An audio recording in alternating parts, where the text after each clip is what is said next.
Imagine you are alive 40,000 years ago. Your world is brutal. Your entire existence is a daily struggle against starvation, predators, and the elements. So, why on earth would you waste precious time and energy making music? It seems like a profound waste. Music doesn't feed you, it doesn't keep you warm, and it can't fight off a beast. For a long time, a lot of very smart people thought it served no survival purpose at all, that it was just a happy accident. But that can't be the whole story. As far as we know, every single human culture that has ever existed has made music, from tribes in the most remote corners of the globe to civilizations separated by 50,000 years of history. All of them independently arrived at the same conclusion. We need to make sounds together. The real reason our ancestors started making music is far more critical, more profound, and it's a story that is wired into the very core of your being. To understand the real power of music, we first have to address a famous and influential idea. In 1997, the cognitive psychologist Steven Pinker coined a memorable phrase for what he thought music was: auditory cheesecake. Here's what he meant. We didn't evolve to like cheesecake.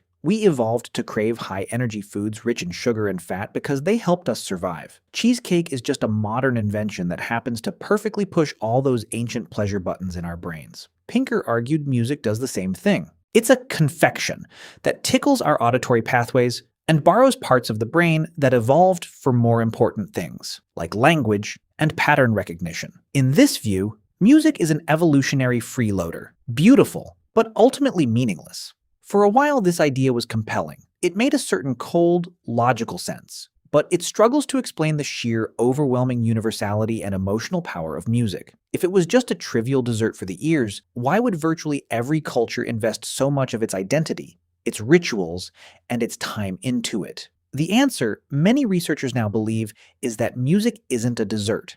It was a primary tool for survival. Our investigation into the true origin of music begins not with a theory, but with a physical object, a clue, left behind in the dark of a German cave. In the Geisenklosterle cave, archaeologists found fragments of flutes, delicately crafted from swan bone and mammoth ivory, that have been dated to between 42,000 and 43,000 years old. Nearby, in a cave called Hohlefels, another nearly complete flute made from a vulture's wing bone was found, dating to around 40,000 years ago. 43,000 years ago, when modern humans were first colonizing Europe, living in a brutal landscape and competing with Neanderthals, they were already sitting around a fire, taking the time to carve intricate musical instruments. This wasn't a happy accident. This was deliberate. This was technology. And the story might go even deeper. There's another, much more controversial find, the Divje Babe flute from Slovenia. It's a cave bear femur with holes in it, dated to as old as 60,000 years. If it's a flute, it was likely made by Neanderthals. But the controversy is huge. Many researchers argue the holes are just puncture marks from a hyena's teeth. Others have conducted experiments suggesting the holes couldn't have been made by bites and show signs of deliberate crafting. It's a tantalizing mystery. Of course, the very first instrument wasn't made of bone or ivory. It was the human voice. Long before we carved flutes, we were singing, humming, and chanting. The capacity for song may stretch back hundreds of thousands of years. These ancient instruments are just the first surviving physical proof of a behavior that is likely as old as humanity itself. The question remains, why were they doing it? Perhaps the most powerful theory to unlock this mystery comes from a British evolutionary psychologist named Robin Dunbar. He was grappling with a fundamental problem of human evolution.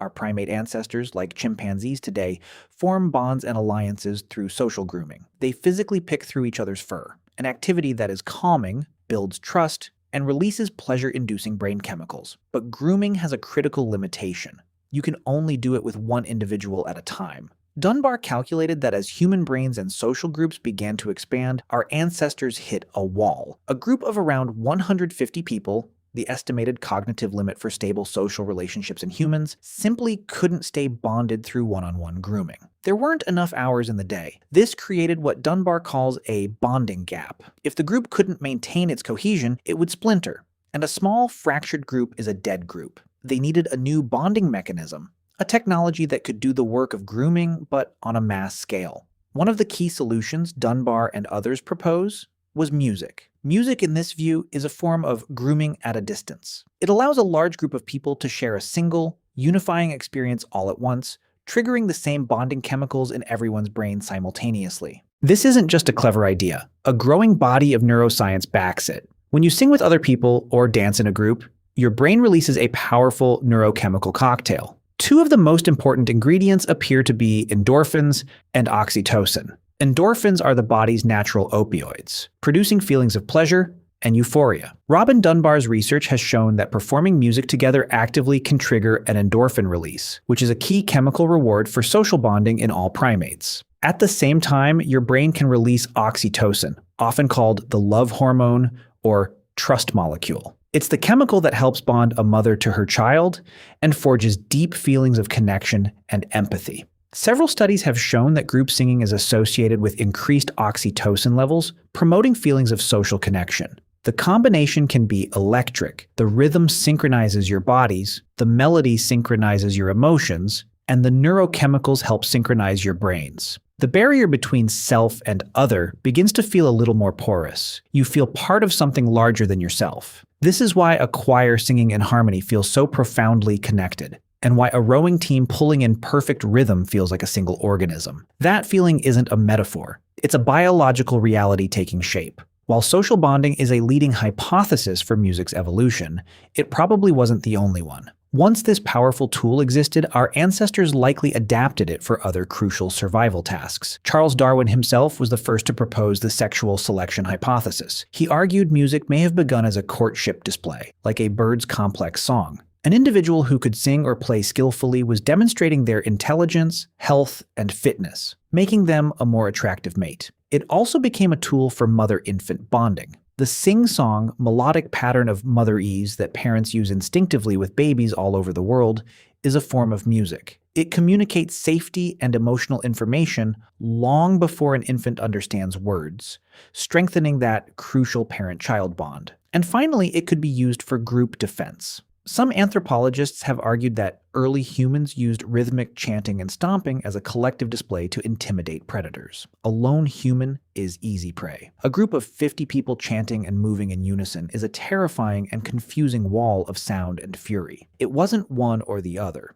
Music was a multi-tool that became deeply integrated into every aspect of survival. The story of music's origin isn't just about the distant past, it's about you. Right now. That feeling you get when a song sends shivers down your spine? That irresistible urge to tap your foot to a beat? The profound sense of connection you feel singing along with thousands of people at a concert? That is not just a fleeting emotion, it is an echo. It's a 40,000-year-old ghost in your machine.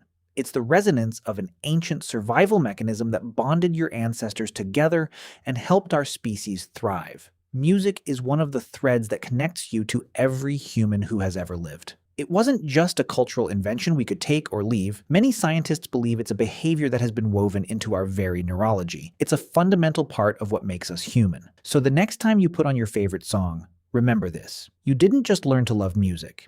In a way, you remembered it. It's written into your very being.